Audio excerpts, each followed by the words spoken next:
Good day to all of you. My name is Raymond Nicola Rama and I will discuss the forgery of digital documentation. What is forgery of digital documentation? Forgery of digital documentation refers to the act of creating or altering digital documents with the intent to deceive or mislead others. It involved the fabrication, manipulation of digital files to create fraudulent documents that appear legitimate. Here is the kind of digital document forgery. Nice. Digital signatures are used to authenticate the integrity and authenticity of electronic documents. Digital signature forgery involves tampering with or creating fake digital signatures to make them appear as if they were generated by authorized individuals.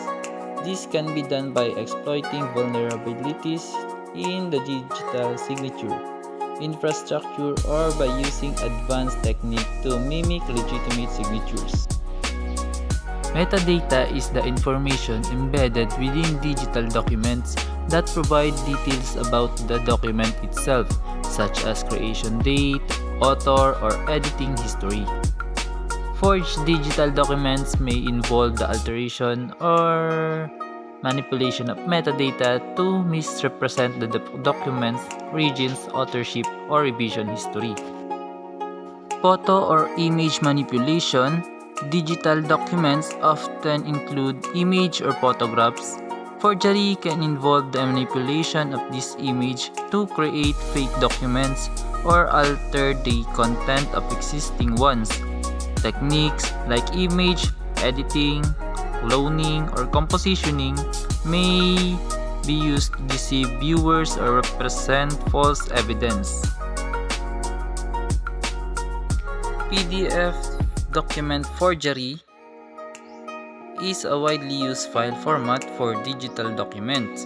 PDF documents forgery can include modifying the content, altering the structure, or manipulating the embedded object within a PDF file. This can be done to change the information present in the document or to insert or remove elements to create a fraudulent appearance. And the fourth one, fake website or online forms. Phishing attacks often involve the creation of fake websites or online forms that mimic legitimate organizations. These fraudulent sites may request personal information or credentials from users.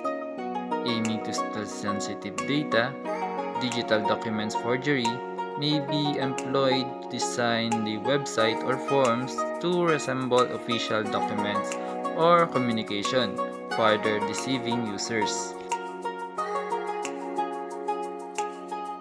Deepfake technology involves the use of artificial intelligence or AI to create realistic but fake audio, video, or images. Digital document forgery can utilize deepfake technology to create fabricated documents such as identification cards, passports, or contracts that appear genuine but are entirely falsified. Republic Act Number 9105, an act defining the crime of forgery, providing penalties and institutionalizing the mechanism for art authentication, appropriating funds, therefore, for other purpose, is the Republic Act that is designed for case of forgery. Forgery of digital documentation is illegal and carries severe penalties in many jurisdictions. It undermines trust, compromises security, and can have serious consequences for individuals and organizations. It is important to remain vigilant and employ appropriate security measures to mitigate the risk associated with digital forgery.